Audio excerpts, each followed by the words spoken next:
Hi there, this is Kira Leslie with Debunking Addiction for HealthyPlace.com.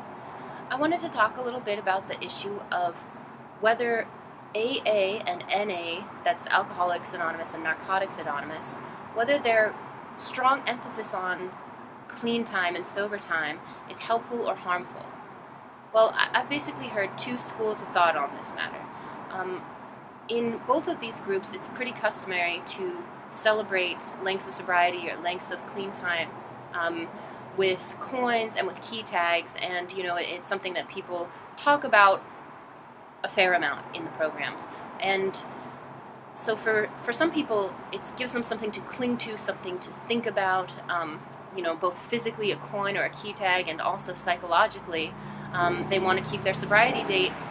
And I've heard some people say that there were even times when they may have relapsed were it not for the fact that they were clinging to that sobriety date and they were thinking they didn't want to have to change it, or they didn't want to have to come back into a meeting room and say that they had relapsed. So that can be a positive thing. On the other hand, for those people who have relapsed, I've also heard that coming back into the rooms and saying that they've relapsed or saying that they have under 30 days in meetings where people are asked to disclose the amount of time they have, that it's really a deterrent for them coming back to meetings, and that it also increases their feelings of guilt and shame. So I can see both sides of this issue, and I have a couple thoughts on it. The first is for people who think that too much of a focus on time and clean time and sober time is a bad focus, and that our focus should generally be on reducing use and using more responsibly. I would say then it's not really an applicable argument here, because both AA and NA are abstinence programs. That's what they are. They're not designed, the people who founded them did not found them in order to help people return to a responsible way of using substances or alcohol. They were designed for people who were quote-unquote hope to die drunks and addicts, and it was abstinence or death, and that's how they saw it, and that's how the programs operate. So they're not programs of moderation. Other programs that are more geared toward moderation exist, and maybe that might be a better fit for some people at certain times.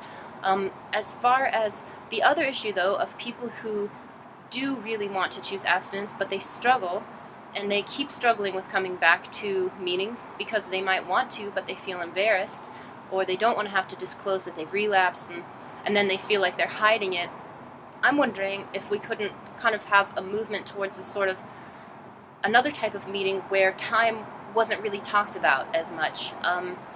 There were all different types of meetings out there, all different types of formats, and maybe at certain meetings they already don't necessarily recognize sobriety dates or clean dates with coins, and that doesn't happen at every meeting. So if we could raise awareness of a type of meeting where clean time wasn't disclosed, and maybe people didn't feel like they had to talk about it, and they could come and talk about some of their other issues without always feeling like this barrier, there was a stumbling block to them, which was that sobriety date.